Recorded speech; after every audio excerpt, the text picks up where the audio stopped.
વચનામૃત ગઢડા પ્રથમ 46. સ્વામિનારાયણ રે સંવંત 1876 મહાસુદી એકાદશી ને દિવસ સાંજને સમેશ્વરજી મહારાજ શ્રી ગરડા મધ્યે દાદા ખાચરના દરબારમાં શ્રી વાસુદેવ નારાયણના મંદિરની સમીપે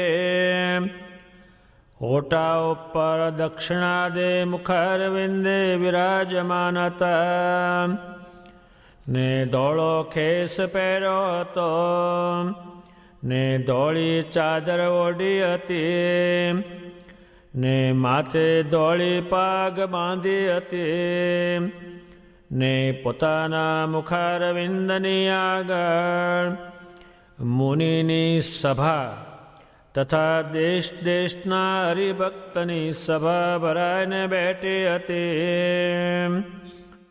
તે સમયે ભટ્ટ માહેશ્વર નામે વેદાંતી બ્રાહ્મણ હતો. તેણે શ્રીજી મહારાજને પ્રશ્ન પૂછ્યો છે, સમાધિને વિશે સર્વે લીન થાય છે, ત્યારે આકાશ કેવી રીતે લીન થાય છે? પછી શ્રીજી મહારાજ બોલ્યા છે, આકાશનું રૂપ અમે રૂડે પ્રકારે કરીએ તે તમે સર્વે સાવધાન થઈને સાંભળો. જે આકાશ તે અવકાશને કહીએ અને જે પદાર્થ રહે છે તે અવકાશમાં જ રહે છે અને તે પદાર્થમાં પણ આકાશ વ્યાપીને રહે છે અને એવું કોઈ પદાર્થ નથી જેને વિશે આકાશ ન હોય. કેમ જે પૃથ્વીની એક રજ અતિ ઝીણી હોય તેને વિશે પણ આકાશ છે અને તે એક રજના કોટાન કોટી કટકા કરીએ તો પણ તેને વિશે આકાશ છે. માટે આકાશની દ્રષ્ટિએ જ્યારે જોઈએ ત્યારે પૃથ્વી આદિક ચાર ભૂત દેખાતા નથી, એકલો આકાશ જ દેખાય છે.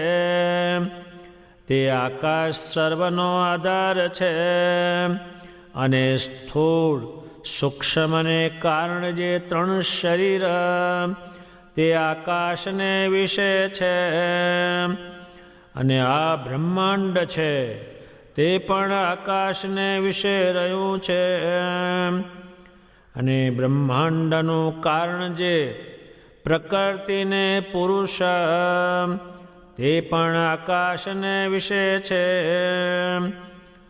એવો જે આકાશ તે પ્રકૃતિ પુરુષ અને તેનું કાર્ય પિંડ બ્રહ્માંડ એ સર્વેને માઈ પણ રહ્યો છે ને સર્વેનો આધાર થઈને બહાર પણ રહ્યો છે. એવો જે એ આકાશ તે તો સુષુપ્તિને વિશે અથવા સમાધિને વિશે લીન થતો નથી. અને કોઈ કહેશે જે આકાશાદિક પંચભૂત તો તમોગુણથી ઉપજ્યા છે, તે આકાશ પુરુષ અને પ્રકૃતિનો આધાર કેમ કહેવાય ને સર્વમાં વ્યાપક કેમ કહેવાય? તો એનો ઉત્તર એ છે જે પ્રકૃતિમાં જો અવકાશરૂપ આકાશ ન હોય તો જેમ વૃક્ષમાંથી ફળ પુષ્પાદિક બહાર નિસરે છે અને જેમ ગાયના પેટમાંથી વાછડું બહાર નિસરે છે તેમ પ્રકૃતિમાંથી મહતત્વ નિસરે છે તે કેમ નિસરે? માટે પ્રકૃતિને વિશે આકાશ રહ્યો છે, અને મહત્તત્વમાંથી અહંકાર નિસરે છે. માટે મહત્તત્વમાં આકાશ રહ્યો છે, અને અહંકારમાંથી 3 ગુણ નિસરે છે. માટે અહંકારને વિશે આકાશ રહ્યો છે, અને તમોગુણમાંથી આકાશ આદિક પંચભૂત નિસરે છે. માટે તમોગુણને વિશે પણ આકાશ રહ્યો છે, અને તમોગુણમાંથી જે આકાશ નિસરે છે તે આકાશ તો તમોગુણનું કાર્ય છે, અને વિકારવાન છે. અને સર્વેનો આધાર જે આકાશ છે તે નિર્વિકારી છે ને અનાદિ છે. અને એવો સર્વાધાર જે આકાશ છે તે આકાશને બ્રહ્મ કહીએ, ચિદાકાશ કહીએ. અને એ આકાશને વિશે પુરુષને પ્રકૃતિ તે સંકોચ અવસ્થાને અને વિકાસ અવસ્થાને પામે છે. કેવી રીતે? તો જ્યારે પુરુષ પ્રકૃતિ સામું જુએ છે ત્યારે જેમ સ્ત્રી પુરુષ થકી સંતાનની ઉત્પત્તિ થાય છે,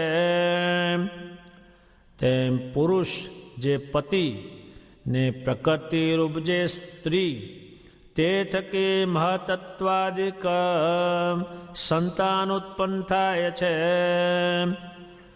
એવી રીતે જે પ્રકૃતિ તે 24 તત્વ રૂપે ને પિંડ બ્રહ્માંડ રૂપે થાય છે, એ પ્રકૃતિની વિકાસ અવસ્થા છે. અને જેટલા પ્રકૃતિના કાર્ય છે તેને વિશે પુરુષ પોતાની શક્તિએ કરીને વ્યાપકપણે રહે છે. તે પુરુષની વિકાસ અવસ્થા છે. અને જ્યારે કાળે કરીને પ્રકૃતિનું કાર્ય સર્વનાશ પામી જાય છે, અને પ્રકૃતિ પણ પુરુષના અંગમાં લીન જેવી રહે છે, એ પ્રકૃતિની સંકોચ અવસ્થા છે. અને પુરુષ પણ પ્રકૃતિના કાર્ય સર્વે નાશ પામ્યા ત્યારે પોતાને સ્વરૂપે રહ્યો, એ પુરુષની સંકોચ અવસ્થા છે.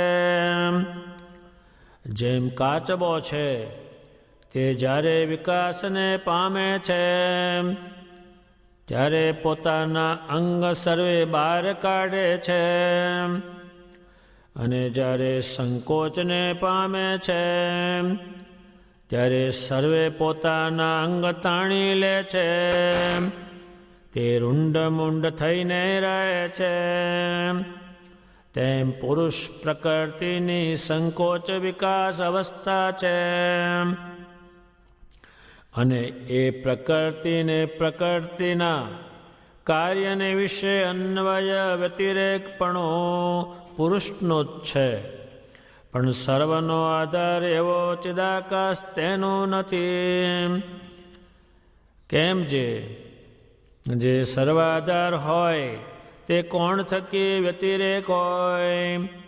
તે તો સદા સર્વમાં રહ્યો જ હોય. અને આ બ્રહ્માંડ છે તેને ચારે કોરે લોકાલોક પર્વત છે તે ગઢની પેઠે રહ્યો છે, અને તે લોકાલોકની બહાર તે અલોક છે, અને તે અલોકથી પર સપ્ત આવરણ છે, અને તેથી પર એકલું અંધારું છે, અને તે અંધારાથી પર પ્રકાશ છે. તે પ્રકાશને ચિદાકાશ કહીએ. તેમજ ઊંચું પણ બ્રહ્મલોક સુધી કહેવાય, અને તેની ઉપર સપ્ત આવરણ છે. અંતે આવરણને પાર અંધકાર છે અને અંધકારને પાર પ્રકાશ છે. તે પ્રકાશને સિદાકાશ કહીએ. અને તેમજ હેઠે પણ સપ્ત પાતાળ સુધી કહેવાય ને તેથી હેઠા સપ્ત આવરણ છે ને તેથી હેઠું અંધકાર છે. તેથી હેઠો પ્રકાશ છે. તે પ્રકાશને ચિદાકાશ કહીએ. એવી રીતે બ્રહ્માંડની ચારે પાસે ચિદાકાશ છે અને બ્રહ્માંડની માય પણ છે. અને એવો જે સર્વાધાર આકાશ છે તેને આકારે જેની દ્રષ્ટિ વર્તતી હોય તેને ધાર વિદ્યા કહીએ. અને અક્ષ વિદ્યાદિક ઘણી પ્રકારની બ્રહ્મ વિદ્યા કહી છે. તે માયલી એ પણ એક બ્રહ્મ વિદ્યા છે. અને એ ચિદાકાશ છે તે અતિ પ્રકાશવાન છે. અને તે ચિદાકાશ અનાદિ છે ને તેની ઉત્પત્તિ વિનાશ નથી. અને જે આકાશની ઉત્પત્તિ અને વિનાશ કયો છે તે આકાશ તો તમોગુણનું કાર્ય છે અને અંધકાર રૂપ છે. તેની લીનતા થાય છે પણ સર્વ એનો આધાર એવો જે ચિદાકાશ તેની તો લીનતા થતી નથી.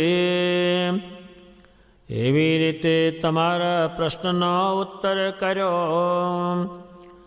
હવે તેમાં કોઈને શંકા રહી હોય તો પૂછો. પછી તે વેદાંતિ બ્રાહ્મણ તથા સર્વ હરિજન બોલ્યા છે, હવે કોઈને લેશ માત્ર સંશય નથી. ભગવાન સ્વામિનારાયણને અનેક લોકોએ જાત જાતના પ્રશ્ન પૂછેલા છે. તેમાં રાજકોટ નિવાસી માહેશ્વર બ્રાહ્મણે શ્રી મહારાજને ગઢપુરમાં આવીને પ્રશ્ન પૂછેલો છે. જે એમને પ્રશ્ન પૂછ્યો છે એ વસ્તુ એ જ જાણતા નથી અને જેને જાણે છે એને પૂછે છે અને બીજાને એને પૂછેલું હોય તો એનાથી ઉકેલ થાય જ નહીં. ત્યારે ભગવાન સ્વામિનારાયણે એક વસ્તુ ઊભી એ કરી, એને સમાધિ કહેવાય છે. હવે સમાધિ ભગવાને સાકાર કરાવી ને તે સમાધિ પણ નિરાકાર હોય છે. એમાં એકલો તેજ પ્રકાશ કરે અને એકલા તેજમાં જ એ રચના કરે જુએ ખાલી. એ સમાધિ પણ મોટા ભાગની દુનિયામાં નિરાકાર છે, જ્યારે શ્રી મહારાજની સમાધિ છે એ સાકાર છે. એ આકારને જોવા માટે સમાધિ છે. ત્યારે ભગવાન સ્વામિનારાયણે આ બ્રહ્માંડમાં અલૌકિક સમાધિ પ્રકરણ ચલાવ્યું. કેટલું ચલાવ્યું એમણે કે જેનું કોઈ વર્ણન થઈ શકે નહીં. આ માંસના થપ્પે થપ્પા ગોઠવે અને એ જીવોને અક્ષરધામમાં લઈ જાય, બીજા લોકાંતરોમાં લઈ જાય, દેવો પાસે લઈ જાય. એ આવીને બધી વાત કે આ પ્રમાણે છે. જે કંઈ જાણે નહીં તે પણ આવીને બધી વાત કે. જે શાસ્ત્ર છે શબ્દ છે, પણ શબ્દની જે ક્રિયા છે અને પછી ક્યાં જવું એ તો ભગવાન સ્વામિનારાયણ જાણે તો જ થઈ શકે. અને સમાધિ જે છે, સમાધિ એટલો એ શબ્દ વપરાણો એટલે અંદર સમાઈ જાય બધું જ અને પછી મૂર્તિને જુએ. એ દુનિયામાં એ નહીં. ભગવાન સ્વામિનારાયણે સમાધિ કરાવી એ અલૌકિક બીજા પ્રકારની છે. એ આ પૂછે છે. ત્યારે સમાધિ જ્યારે કરે ત્યારે આ પિંડ અને બ્રહ્માંડ એ બે લય થઈ જાય. ન આની ખબર રહે કે ન પિંડની રહે, બ્રહ્માંડની રહે. અને સ્વામિનારાયણ ભગવાનના ધામમાં જાય તો આ આકાશને ફોડીને કેવી રીતે જાય? એ આકાશની વાત એને પૂછી. એ લય શી રીતે પામ્યા? આ તો છે જ. ત્યારે આ પ્રશ્ન જે છે એ ભગવાન સ્વામિનારાયણ એ પુરુષોત્તમ નારાયણ હોવાને કારણે સમજાવે છે. એટલો બધો એને સમજાવ્યો છે તે બુદ્ધિમાં બુદ્ધિશાળી માણસ હોય, તમામ શાસ્ત્રોને જાણકાર હોય અને આ દિશામાં ગયેલો હોય તો જ આ શ્રીજીમાના શબ્દને સમજી શકે. એટલું બધું એમણે સમજાવ્યું છે કે એને આપણે સમજવું હોય તો બહુ સમય લે.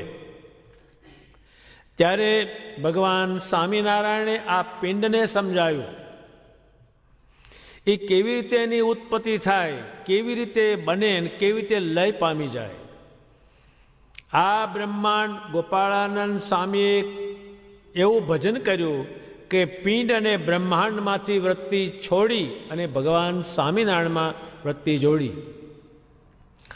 આપણા નંદ સંતોએ, વિજ્ઞાનીઓએ કહ્યું છે કે આ બ્રહ્માંડ છે એમાં કંઈ પણ જોવું નહીં, એમાં એકલું તેજ કરવું ને એમાં એકલી સ્વામિનારાયણ ભગવાનની મૂર્તિ જોવી, એને લય કહેવાય છે.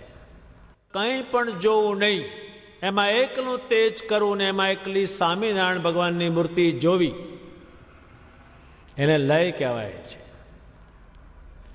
ત્યારે ભગવાન સ્વામિનારાયણે 6 મહિના સુધી સમાધિમાં રાખ્યા અને એ અનંત લોક એમને દેખાડ્યા. અને જે લોકાંતરમાં જાય ત્યાં જે લોકના અધિપતિ હોય એ સ્વામિનારાયણનું ભજન કરે ત્યારે કહ્યું સર્વે ધામના ધામી અને સર્વે નામના નામી. એ એટલા માટે એમણે કહ્યું છે. ત્યારે ભગવાન સ્વામિનારાયણની જે સમાધિ છે એ વિશે આ લીન કેમ થાય? અત્યારે તમે સ્વામિનારાયણનું ધ્યાન ને ભજન કરો અને આત્મામાં ભગવાનની મૂર્તિ ઉતારો, તમારું દેહ પણ ઓગળી જાય, નહીતર ના ઓગળે. ત્યારે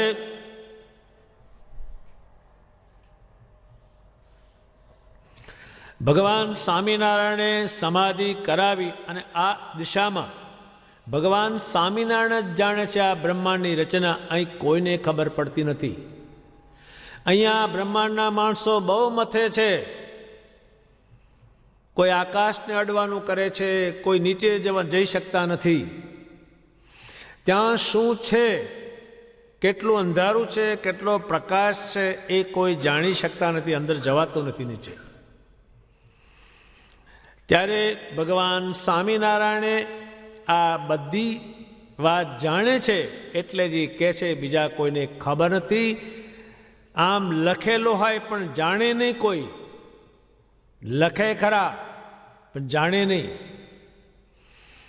ત્યારે આ બ્રહ્માંડ છે એની અંદર બધું છે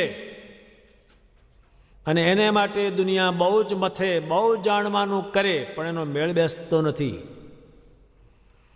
કેટલાક દેશો આમ ઉપર જવાની કોશિશ કરી, કોઈ સૂર્ય અડવાની કોશિશ કરી પણ એનો મેળ પડતો નથી એટલે પાછા પડે ત્યાંથી બધા જ. એક વિજ્ઞાનીએ અનુભવ કર્યો છે કે આ બ્રહ્માંડમાં એટલું બધું તેજ સળંગ જાય છે, એ પણ કોકે કહ્યું છે. ત્યારે કોઈએ ખાલી તેજ કરીને ત્યાંથી પાછા પડે. એટલે ભગવાન સ્વામિનારાયણે આ બ્રહ્માંડની રચના જે કહી છે એ આ બ્રહ્માંડમાં કોઈ જાણી શકતો નથી, કોઈને ખબર પણ નથી. એ 7 પાતાળ ઉપર એ છે આમ, પણ એને ખબર નહીં. આ તો ભગવાન સ્વામિનારાયણે જેવું છે એવું સમજાયું. ત્યારે ભગવાન સ્વામિનારાયણ સર્વ પ્રકારનું જ્ઞાન જાણે છે, એક પ્રકારનું નહીં. એક મોટા વિજ્ઞાનીએ કહ્યું છે કે ભગવાન સ્વામિનારાયણના વખતમાં આ ટેલિવિઝન અને શબ્દોને જોડતો જો વ્યવહાર છે જો હોત તો દુનિયાભરના માણસો એમની પાસે આવ્યા હોત. કારણ કે જાણતા નથી એટલે પછી. અને શબ્દ છે, શબ્દ કઈનું ઉભો રહે પણ એ શબ્દને કહેનારો અને લખનારો આગળ જઈ શકે નહીં. એટલે શબ્દ ત્યાં ત્યાં જ ઊભો રહે, એ જઈ શકે નહીં. ભગવાન સ્વામિનારાયણ તો અક્ષરધામમાંથી ટેટા પૃથ્વી પર ઘડીએ ઘડીએ આવે છે ને ઘડીએ ઘડીએ જાય છે. ત્યારે કેને તેજનો જે રાશિ છે, આપણે ધામમાં જઈએ તો પણ એ તેજના રાશિમાં જતું રહેવાનું. એને એક એવો સળંગ તેજનો ધોરી માર્ગ કહેવાય છે. નહીતર આ બધું નડે, આ જવાય જ નહીં ક્યાંય. આ બ્રહ્માંડ ભેદીને જવાય નહીં કોઈનાથી, પણ ભગવાન સ્વામિનારાયણે કહ્યું છે એ પ્રમાણે જવાય. ત્યારે જ્યારે જ્યારે હરિભક્તો મોટા મોટા સંતો ધામમાં ગયા છે, ત્યારે તેના દેવતાઓ સામે આવેલા છે, સત્કાર કરેલો પછી ધામમાં ગયેલા છે કે તમે ભગવાનના ધામમાં જાઓ છો, અમારા બ્રહ્માંડ ઉપર થઈને જાઓ છો. તો દેવતાઓએ નંદ સંતોનું પૂજન કરેલું છે. ત્યારે આ બ્રહ્માંડની એટલી બધી રચના છે અને કોઈ જાણી શકતો નથી. એટલે ભગવાન સ્વામિનારાયણ એમને સમજાવે છે, પણ એ ભગવાન જે બોલે છે એ પરમ સત્ય છે. એટલે સ્વામિનારાયણ ભગવાન એક પ્રકારનું જ્ઞાન નહીં, અનંત પ્રકારનું જ્ઞાન જાણે છે. એના એટલા બધા ગ્રંથો લખાણા છે. ત્યારે આ જે વાત છે તે ઘણી અલૌકિક છે. આખી દુનિયાના જે માણસો છે આ વાત વાંચે તો એને બંધ બેસે તેમ છે. અને બીજું કે ગોટાળે ચડે, બંધ બેહે જ નહીં. કોઈની વાત બંધ બેસે એવી નથી. આ બ્રહ્માંડની રચના કોઈ જાણતું નથી. અત્યારે ગમે તેવો દુનિયાનો વિજ્ઞાની હોય કે આ જળ કેટલું છે એ માપી શકતો નથી. જેમ શરીરમાં રૂવાડા કેટલા છે કોઈ જાણી શકતો નથી, જેના છે એ પણ જાણી શકતો નથી. એટલે ભગવાન સ્વામિનારાયણનું એક પ્રકારનું જ્ઞાન, અનંત પ્રકારનું જ્ઞાન. હવે ભગવાન સ્વામિનારાયણ અક્ષરધામમાંથી લેવા જીવને આવે તો પણ એ જે જનારો છે એ જ જોઈ શકે, બીજો નહીં. હવે વિમાન ઉતાર્યું છે તો મકાન ભાંગી નાખે ને, જો એવડું મોટું વિમાન હોય તો. હાથી હોય એ હાથી તો એ મકાન ઉપર ભાંગી નાખે ને મકાનને તો, પણ એ બીજું કોઈ એને જોઈ શકે નહીં, એ જનારો જ જોઈ શકે. એક ભગતને ધોળા હાથી ઉપર ભગવાન લેવા આવ્યા છે, રથ જોડેલો. હવે રથ કેવડો હશે, હાથી કેવડા હશે, એ મકાન ભાંગી નાખ્યા વગરનું રહે. અને એ મકાનની અંદર જાય તો એ મકાનને ઊંચું કરીને ભાંગી જ નાખે. પણ એ અલૌકિક વસ્તુ છે. અને તેજની મય જે દેખાય આ બ્રહ્માંડમાં, પછી ભગવાન એને કે હે ભક્ત હું તને લેવા આવ્યો છું, કે આ ભગવાન હું આવું તારે. અને કે ભગવાન ધોળા હાથી જોડી લાવ્યા છે, બેઠા બિરાજમાન છે, અને હું જાઉં છું. અને જય સ્વામિનારાયણ કહીને જે માખણમાંથી મોવાળો નીકળે એમ નીકળીને જાય છે. પણ આ રચના જ બીજી જાતની, કોઈ જાણી શકે નહીં.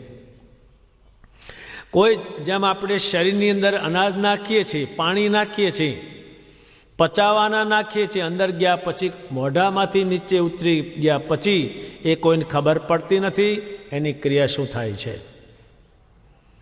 એમ આ રચનાની કોઈને ખબર પડતી નથી. એટલે એ મહેશ્વર ભટ્ટે પૂછ્યું શ્રી મહારાજને કે આ આકાશ કેવી રીતે લીન થાય. એટલું બધું ભગવાને સમજાયું છે જેને હું પણ આ બધી વાત ન સમજી શકું. હું તો થોડા બે શબ્દો સમજી શકું એટલા જ તમને સમજાવું છું. પણ જો એ કોઈ બુદ્ધિશાળી હોય અને તમામ શાસ્ત્રો વાંચેલા હોય અને એ કંઈ થોડો વિષયવાળો હોય તો સમજી શકે. જોઈ તો શકે જ નહીં, કરી તો શકે જ નહીં, જાણી તો શકે જ નહીં. એવો અલૌકિક આ વિષય છે. અને આ બ્રહ્માંડમાં કેવી રીતે રચના થાય છે, કેવી રીતે સર્જન થાય છે, કેવી રીતે વિસર્જન થાય છે, એ અલૌકિક વસ્તુ ભગવાને આ વચનામૃતમાં સમજાવી છે. આપણને ભલે ખ્યાલ આનો ન આવે પણ આ કિંમતી બહુ છે, બહુ જ. આ સૃષ્ટિ કેવી રીતે થઈ, એ લીન કેવી રીતે થાય, નાશ કેવી રીતે થાય, એ તમામ વાત આ વચનામૃતમાં શ્રીજી મહારાજે કહી છે. પછી આનાથી આ બ્રહ્માંડની રચના જાણવાને માટે બીજું કોઈ કારણ નથી અને કોઈ શાસ્ત્રથી આનો ઉકેલ થયો નથી. એવી ભગવાને અલૌકિક આ વચનામૃતમાં વાત કહી છે. એટલે જે આપણે દેહ મૂકીશું, દેહ મૂકવાનું થશે, એને એ ભગવાનની મૂર્તિને જોઈએ સમાધિનો જ પ્રકાર છે. અને સમાધિના પ્રકારમાં એ જે જનારો છે એ પણ કહેશે કે નરા સાધુ આવ્યા છે, ગોપાળાનંદ સ્વામી એ જ જોઈ શકે, બીજો આ બ્રહ્માંડની રચનાને જોઈ શકતો નથી અને જાણી શકતો નથી.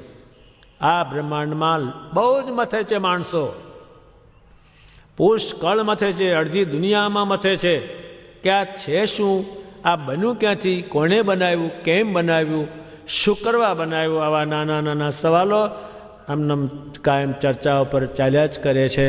પણ ભગવાન સ્વામિનારાયણે આનો ઉકેલ કર્યો છે. એટલે આ પિંડ એટલે આપણો આ દેહ, એને પિંડ કહેવાય છે. પિંડ એટલે આ શરીર, પિંડ અને બ્રહ્માંડ, એ બેમાંથી વૃત્તિ તોડીને મારી મૂર્તિમાં વૃત્તિ જોડવી એ આપણે બહુ જ કામનું છે. આખી આ સૃષ્ટિની રચના છે એ આપણે બીજી કામની નથી. આ મૂકીને જો આ પિંડે મૂકવાનું ને આ બ્રહ્માંડે કોઈનું થયું નથી ને ક્યારેય કોઈનું થવાનું પણ નથી. બધાએ આ બ્રહ્માંડ, આ પિંડ મારું છે ને બ્રહ્માંડ મારું છે ને મારું રાજ છે એ કરીને બધા મૂકીને ગયેલા છે.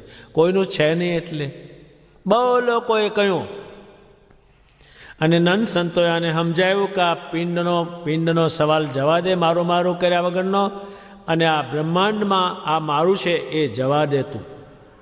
ત્યારે આપણા નંદ સંતોએ જે ભગવાન સ્વામિનારાયણના ભગત થાય એને શીખવાડે કે આ દેહ કોનો, તો કે ભગવાનનો છે, ભગવાનના કામમાં વાપરવાનું છે.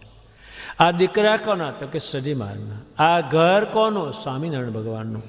આ જમીન કોની, ભગવાન સ્વામિનારાયણની. મારું કહેશો નહીં એવું આપણા નંદ સંતોએ બહુ શીખવાડેલું છે. કારણ કે આ કોઈનું થાય એવું નથી. બધા મારું કરીને ગયા છે. મોટા મોટા રાજાઓ મૂછોને વળ ચડાવતા, લીંબુ લટકી રહેતા, એ બધા જતા રહ્યા છે. કોઈનું થયું નથી ને. આ બ્રહ્માંડ કોઈનું થયું નથી.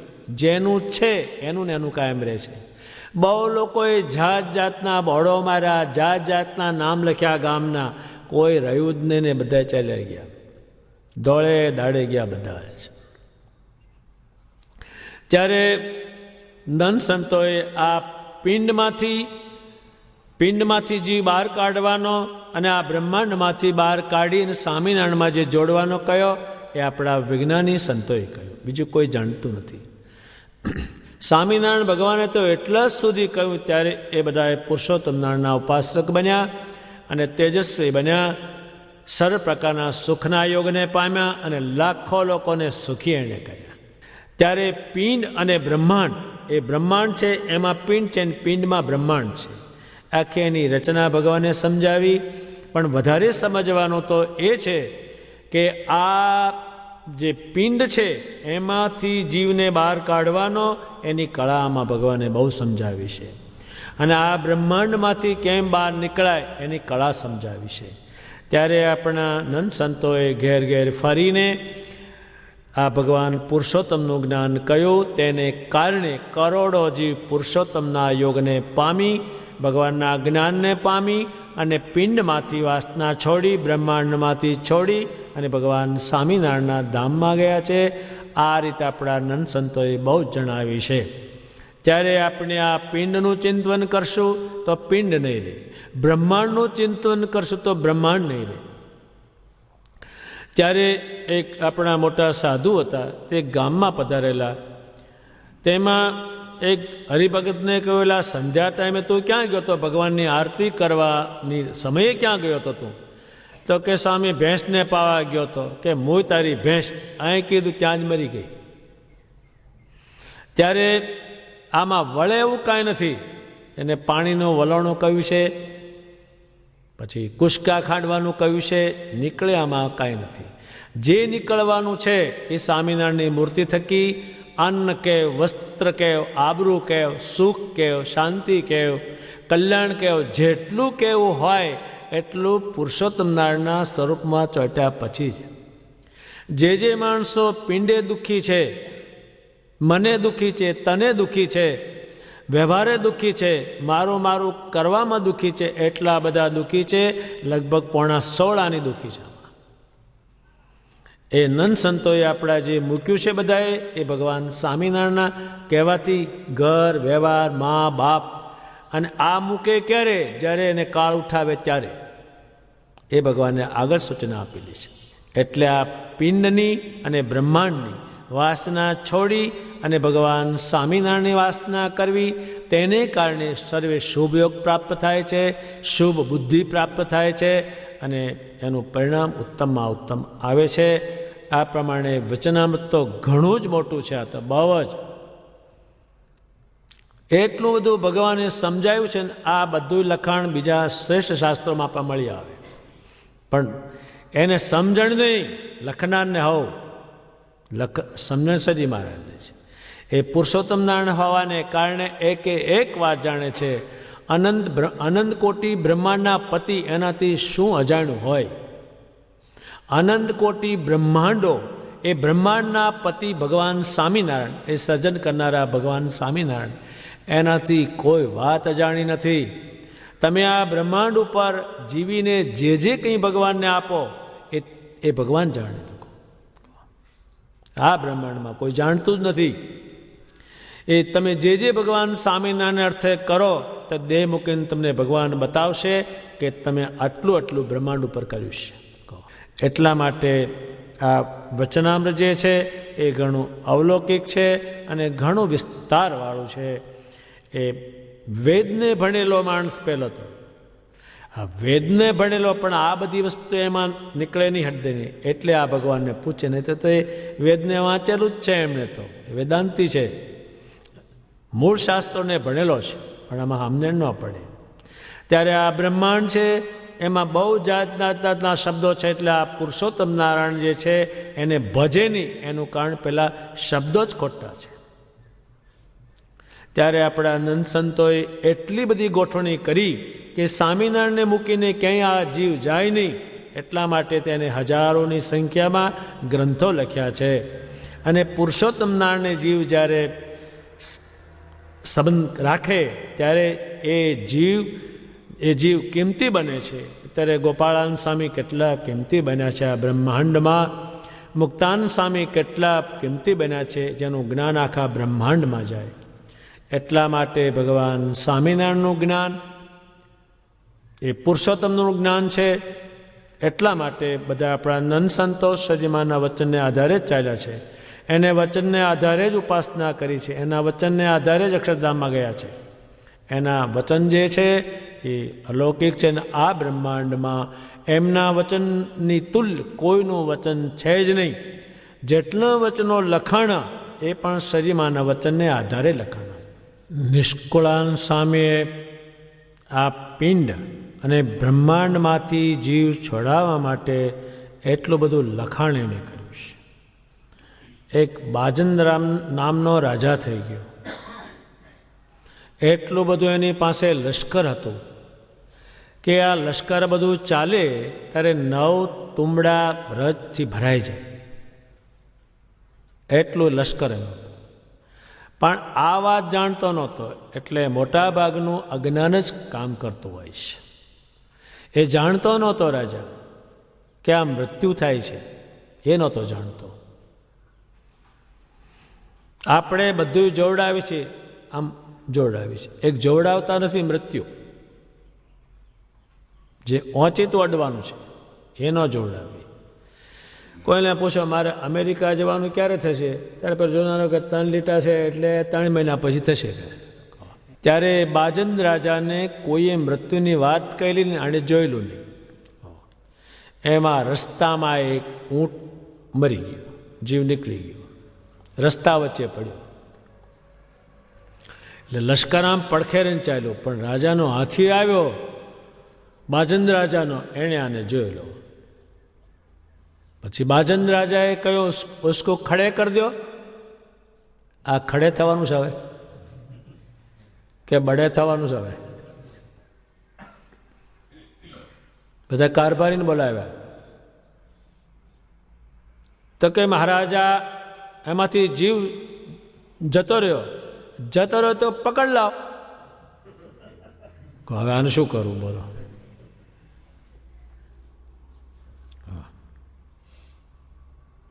उसको खड़े करो, मैं यहां से हटूंगा नहीं. આ પડેલો લાંબો થઈને ઊંટ બધા કારભારીઓ ભેગા થયા, પણ એકની બે વાત રાજા અમને આ જાણે જ નહીં. એટલે પછી એટલું બધું માણસ મથે છે કે મૃત્યુ આવવાનું છે ને મૂકવાનું એ જાણતો જ નથી. બાજન રાજાના ભય જ છે બધા મોટા ભાગના, આ ન જાણે.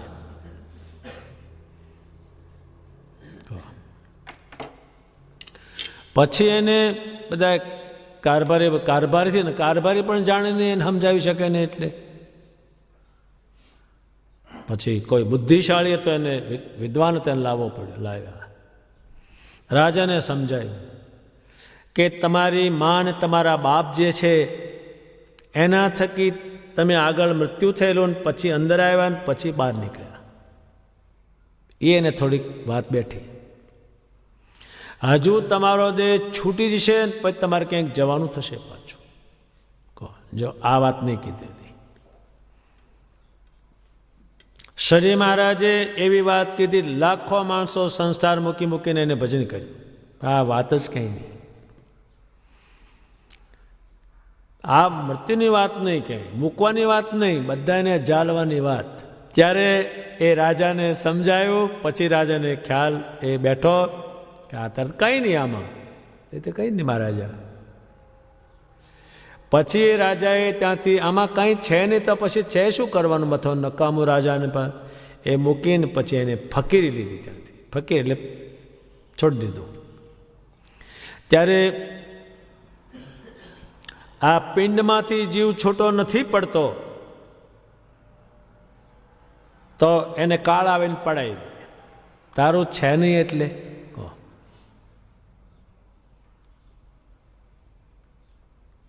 પડાવી જ દે. અને બધા જોઈ રે, સોને સેનાપતિ લશ્કર ન હોય ને તોપો ભરેલી હોય, ઉઠાવી લે ત્યાંથી. અને આ કોઈનું બ્રહ્માંડ છે નહીં. મને બહુ લોકો ચોટ્યા, મારો આટલો દેશ, મારું આટલું ગામ, મારું આમ, બધાને ઉલાડી મેળ્યા. ત્યારે પિંડ અને બ્રહ્માંડ એને સમજીએ ત્યાર પછી જ પુરુષોત્તમને ભજાય, નહીતર આમાં નામાં. આ પિંડ અને બ્રહ્માંડની વાત સમજાવી એ આપણા સંતોએ લખી. અને લાખો લોકો એ પિંડમાંથી છૂટી, બ્રહ્માંડમાંથી છૂટી અને પુરુષોત્તમ ભજ્યા. આ જે બધાએ બ્રહ્માનંદજી હવે તો સોનાથી ભર્યા રહેતા, એ મૂક્યું કેમ કે આ પિંડ મૂકવાનું તો આને મૂકવા એ સમજાયું કોણે કે ભગવાન પુરુષોત્તમ નારાયણે. ઈશ્વરજી મહારાજે મુકાવ્યું અને પુરુષોત્તમની ઉપાસના કરાવી. એટલે આ સ્વામિનારાયણ સંપ્રદાય જીવન મુક્તાનો પંથ કહેવાય. જીવતા મુકાય, નહીં તો આ મુકાય જ નહીં. મરે ત્યારે બધું મૂકે, દેહે જાય અને પેલું જાય. ત્યારે આ પિંડને સમજાયું, આ બ્રહ્માંડને ભગવાનને બહુ સમજાયું છે કે આ કોઈનું થયું નથી, કોઈનું થવાનું નથી. માટે આ વચનામૃત છે એ ઘણું અલૌકિક છે. અને આ બ્રહ્માંડની જે રચના છે તે ભગવાને કહી, એ કાળે કરીને કેમ નાશ પામે, કેમ સર્જન થાય. તો આ બ્રહ્માંડની પણ એ પરિસ્થિતિ છે, તો આપણો તો ગણતી જ ક્યાં છે. ત્યારે ભગવાન સ્વામિનારાયણે આ વચનામૃતમાં બહુ જ વાત કરી. અને એટલી વાત કરી છે કે જો એને પૂરી વાંચે અને પૂરી સમજે તો આ બ્રહ્માંડમાં કંઈ પ્રીતિ થાય એમ નથી. એટલી એણે સમજાવી છે. એ રીતે ગઢડા પ્રથમ પ્રકરણનો 46મો વચનામૃત પૂરું થયો. સહજાનંદ સ્વામી મહારાજની જય.